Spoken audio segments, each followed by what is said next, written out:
Poison కలకలం. నగర్ కర్నూలు జిల్లా అమ్రాబాద్ మండలం మన్ననూరులోని ట్రైబల్ వెల్ఫేర్ బాలుర గురుకుల పాఠశాలలో ఫుడ్ పాయిజన్ ఘటన చోటు చేసుకుంది. అల్పాహారం తీసుకున్న అనంతరం 8వ, 9వ, 10వ తరగతులకు చెందిన 23 మంది విద్యార్థులు వాంతులు, కడుపు నొప్పితో అస్వస్థతకు గురయ్యారు. మరో 3 విద్యార్థులు భయాందోళనకు గురైనట్లు సమాచారం. అస్వస్థతకు గురైన విద్యార్థులను వెంటనే అచ్చంపేట ప్రభుత్వ ఆసుపత్రికి తరలించి చికిత్స అందిస్తున్నారు. త్రాగునీరు, ఆహార నాణ్యతపై విద్యార్థులు అసంతృప్తి వ్యక్తం చేశారు. సంఘటనపై స్థానిక ఎమ్మెల్యే డాక్టర్ చిక్కుడు వంశీకృష్ణ వీడియో కాల్ ద్వారా విద్యార్థుల ఆరోగ్య పరిస్థితిని తెలుసుకుని వైద్యులకు అవసరమైన అన్ని చికిత్సలు అందించాలని ఆదేశించారు. ఈ ఘటనపై పూర్తి స్థాయిలో విచారణ జరిపి బాధ్యులపై కఠిన చర్యలు తీసుకోవాలని తల్లిదండ్రులు, ప్రజలు డిమాండ్ చేస్తున్నారు.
Ganesh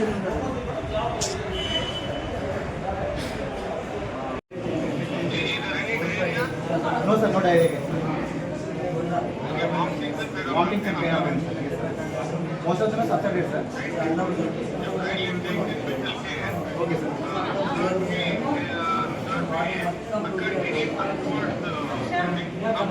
Okay, sir. Okay, sir. Yes, sir, available, sir.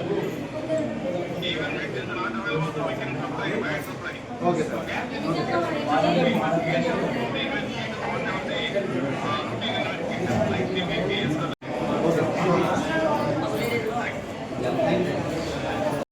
ఇక్కడ ఉన్న బావు మాల్లుడు అవుతాడు గణేష్ పనిచేస్తుంది మండలంలో చదువుతుంది 8th క్లాస్. సో వాళ్ళకి ఆల్రెడీ 3-4 డేస్ నుంచి వార్డెన్ వాళ్ళకి చెప్తున్నారంట. సో వాళ్ళు మార్నింగ్ ఈవినింగ్ తింటున్న ఫుడ్ లోపల పురుగులు అవి వస్తున్నాయి, చేస్తున్నాయని 3-4 డేస్ చెప్తున్నారంట. చెప్తున్నా కానీ వార్డెన్ మేడం వాళ్ళు ఎవరు పట్టించుకోవట్లేదు. సో ఈరోజు కొంతమంది తిన్న తర్వాత వామిటింగ్ చేస్తుంటే మిగతా వాళ్ళని ఆపేయమని చెప్పేసారంట. సో వాళ్ళు ఇంత 3-4 డేస్ నుంచి ఎంత చెప్పినా ఇంత నిర్లక్ష్యంగా ప్రవర్తించడం చాలా అమానుషంగా. సో వాళ్ళని కఠిన చర్యలు తీసుకోవాలని